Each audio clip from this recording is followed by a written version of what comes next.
उत्तर प्रदेश में 2017 के बाद कई चीजों के नाम बदले गए हैं, चाहे शहर का नाम हो, चाहे राज्य का नाम हो, चाहे इमारतों का नाम हो या फिर अधिकारियों पे कस रही नकेल हो। और इसको लेकर उत्तर प्रदेश सरकार कई बार कटघरे में भी खड़ी हो जाती है कि आखिर इसके पीछे मकसद क्या है।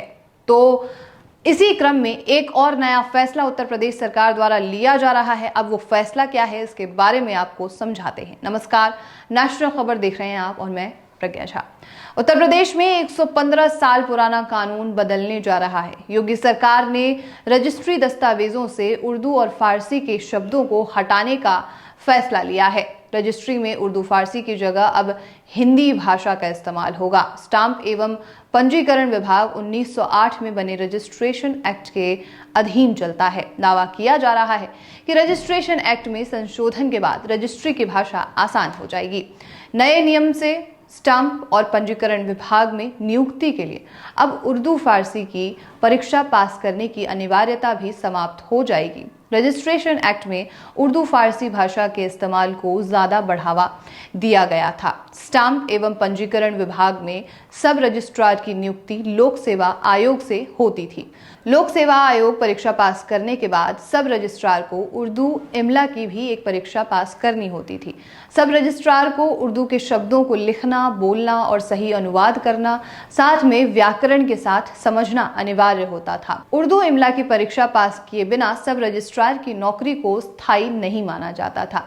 सब रजिस्ट्रार का प्रोबेशन पीरियड भी 2 साल का होता था। मौजूदा समय में उर्दू फारसी के शब्दों से अलग हिंदी और अंग्रेजी भाषा का इस्तेमाल होने लगा है। धीरे धीरे उर्दू और फारसी के शब्दों की समझ नई पीढ़ी में खत्म होते हुए देख सुप्रीम कोर्ट के निर्देशानुसार अब बदलाव होने वाला है। स्टाम्प एवं पंजीकरण शुल्क मंत्री रविंद्र जायसवाल ने कहा है कि मौजूदा पीढ़ी उर्दू और फारसी के जटिल शब्दों को समझने में काफी दुश्वारियों का सामना कर रही है। आज के समय में अधिकतर लोग हिंदी और अंग्रेजी भाषा का इस्तेमाल कर रहे हैं।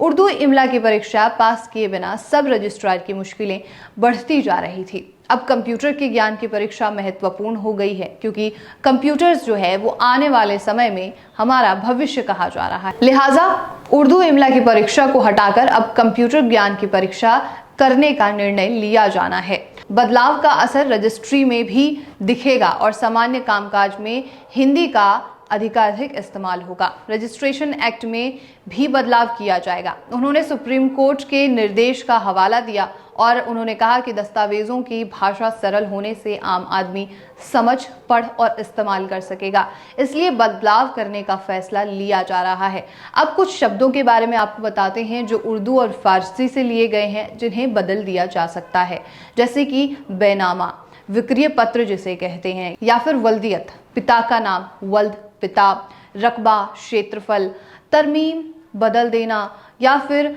सकूनत निवास, जोजे पत्नी, या फिर हो वारिसान यानी कि उत्तराधिकारी। ये जो शब्द हैं ये उर्दू या फिर फारसी से लिए हुए शब्द हैं और इन्हें समझ पाना आजकल की जो मॉडर्न जनरेशन है उनके लिए काफ़ी ज़्यादा प्रॉब्लमेटिक होता जा रहा है। उनके लिए इन्हें समझ पाना काफ़ी ज़्यादा मुश्किल होता जा रहा है और इसकी वजह से ये फैसला लिया जा रहा है कि जो 115 साल पुराना कानून है उसमें बदलाव होना चाहिए। तो आपको कैसी लगी ये खबर और साथ ही आपको क्या लगता है कि क्या ये कानून बदलना चाहिए या फिर नहीं बदलना चाहिए, इस पर आप अपनी राय हमें ज़रूर भेजें। तब तक के लिए आप नेशनल खबर के साथ बने रहिए।